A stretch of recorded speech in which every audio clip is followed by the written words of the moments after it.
میرے آقا صلی اللہ تعالیٰ علیہ وسلم نے ارشاد فرمایا کہ جو بندہ رمضان المبارک کی آمد پر خوشی کا اظہار کرتا ہے اور اس کے تشریف لے جانے پر غم کا اظہار کرتا ہے، اللہ تعالیٰ ایسے بندے پر جنت واجب فرما دیتا ہے۔ اب رمضان المبارک کی آمد کی خوشی کا اظہار وہ کس طرح کیا جا سکتا ہے؟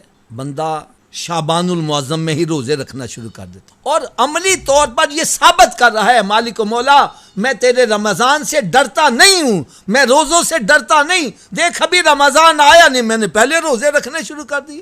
اور جب رمضان شریف تشریف لے جاتا ہے تو پھر بندہ پریکٹیکل ثابت کر کے بتلاتا ہے، مالک و مولا میں تیرے رمضان سے تنگ نہیں آیا ہوا تھا، میں روزوں سے تنگ نہیں آیا تھا، دیکھ اب عید گزر گئی ہے، اب رمضان کے روزے تو نہیں ہیں، میں شوال میں بھی روزے رکھ رہا ہوں۔ عملی طور پر ثابت کر رہا ہے میں رمضان سے تنگ نہیں۔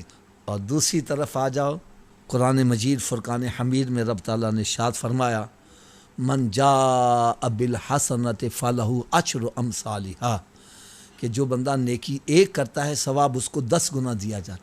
اب پورے سال کے اندر 12 مہینے ہیں، وہ انگریزی کے حساب سے دیکھ لو یا اسلامی مہینوں کے حساب سے، مہینے 12 ہی ہیں۔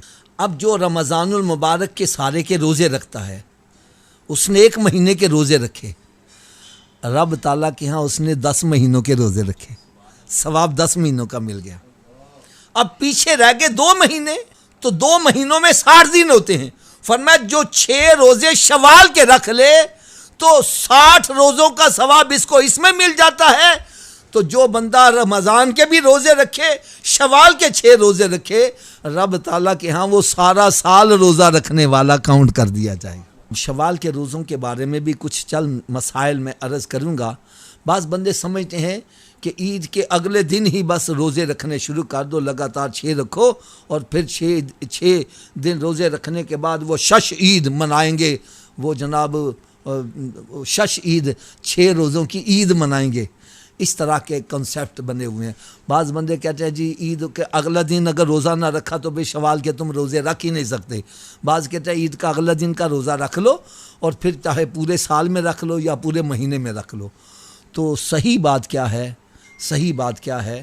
شریعت کے مطابق 6 روزوں کے بارے میں حکم کیا ہے یہ ذرا توجہ سے سن لو، تاکہ ذہن سے جو غلط قسم کے کنسیپٹ ہیں وہ نکل جائیں اور ہم شریعت کے مطابق عمل کرنے والے بن جائیں۔ صحیح بات یہ ہے کہ شوال کے اندر یکم شوال چھوڑ کے، یکم شوال کو چھوٹی عید ہوتی ہے، عید الفطر ہوتی ہے، اس دن روزہ رکھنا حرام ہے، نہیں روزہ رکھنا۔ یکم شوال چھوڑ کے باقی پورے مہینے میں جب مرضی 6 روزے رکھ لو۔ یہ کوئی ضروری نہیں ہے کہ عید کے اگلے دن ہی روزہ رکھنا ہے، نہیں، کوئی ضروری نہیں ہے۔ پورے شوال کے اندر سوائے یکم تاریخ کے آپ جب مرضی 6 روزے رکھ، بلکہ افضل کیا ہے؟ افضل کیا ہے؟ چھوڑ کر روزے رکھے جائیں، پورے شوال میں ہی روزے پھیلے رہے۔ لیکن کچھ افراد ایسے ہیں وہ کہتے ہیں یار ایک رمضان کی عادت بنی ہے روزے رکھنے کی، لہٰذا عید کے اگلے دن ہم رکھ کے تو 6 پورے کر لیتے ہیں۔ وہ بھی رکھ سکتے ہیں، وہ غلط نہیں ہے، غلط نہیں ہے، وہ بھی صحیح ہے۔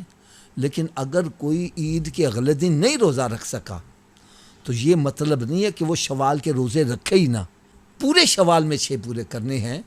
وہ چاہے پیر کے بیردن کا روزہ رکھ لیں، جمعرات جمعے کا رکھ لیں، جیسے بھی آپ کو مناسب لگے، آپ ایزی سمجھے آپ روزہ رکھ سکتے ہیں۔ یہ شوال کے 6 روزے ہیں، ان کو پورے شوال کے مہینے میں ہم نے کمپلیٹ کرنا ہے، سوائے یکم تاریخ نکال کے باقی 28 دن یا 29 دن جتنے بھی بنتے ہیں اس میں آپ نے 6 روزے رکھنے ہیں۔